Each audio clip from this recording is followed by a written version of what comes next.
her little heart out, climbing all over me, and making sure the audience got a much better look at her sweet, heart-shaped face than mine.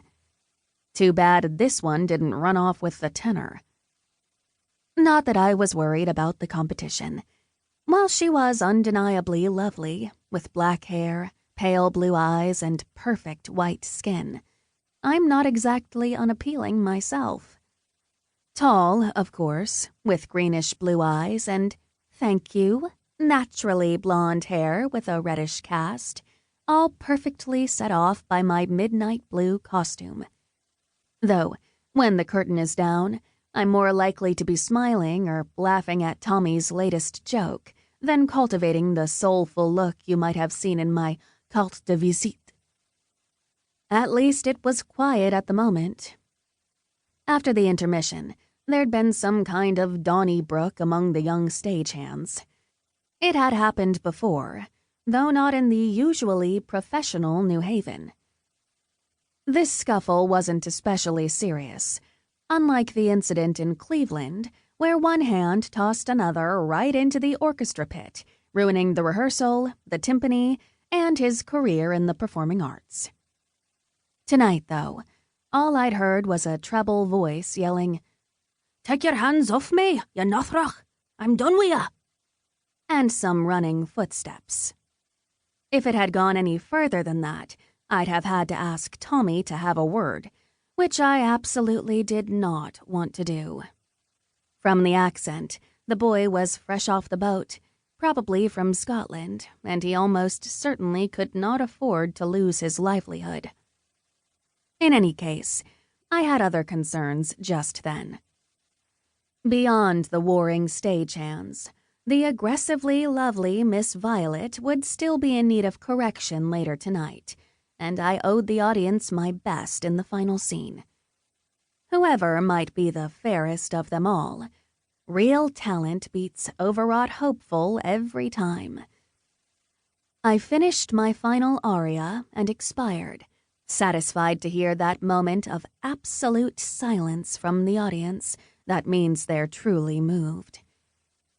As Violet took her turn, I watched her through my eyelashes, suddenly realizing she looked really sick. Jealousy's an ugly thing, I reflected, only slightly uncharitably, as she collapsed on me with a strangled cry, without finishing her final notes. How very rude, I thought, remembering the many times I'd pushed through all manner of unpleasantness. She didn't move during the last few moments of the show, but thanks to the heavy costumes we all wear, I did not realize she wasn't breathing until the curtain was falling. "Tommy!" I yelled, thoroughly inelegantly, as I tried to climb out from under her and see what I could do to help. Tommy Hurley, my cousin, manager, best friend, and rock, ran over from the wings, his usually cool blue-green eyes wide with concern. "What happened?" "There's something very wrong with Violet." It was one of my more magnificent understatements. Chapter 2, in which we meet the Wicked Duke. Late April, in Washington Square. "Come on, Tommy, at least try to parry," I urged, swiping my foil. Really, I should stop practicing my fencing with him, but I didn't have anyone else at the minute, and it's like dancing.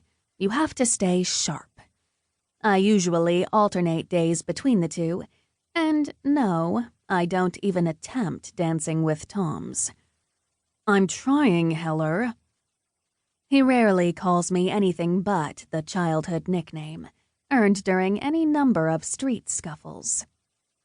"Too bad you don't box." "Sorry, champ," I pointed, jokingly, to my face. "Can't afford to risk my lovely visage." Tommy laughed.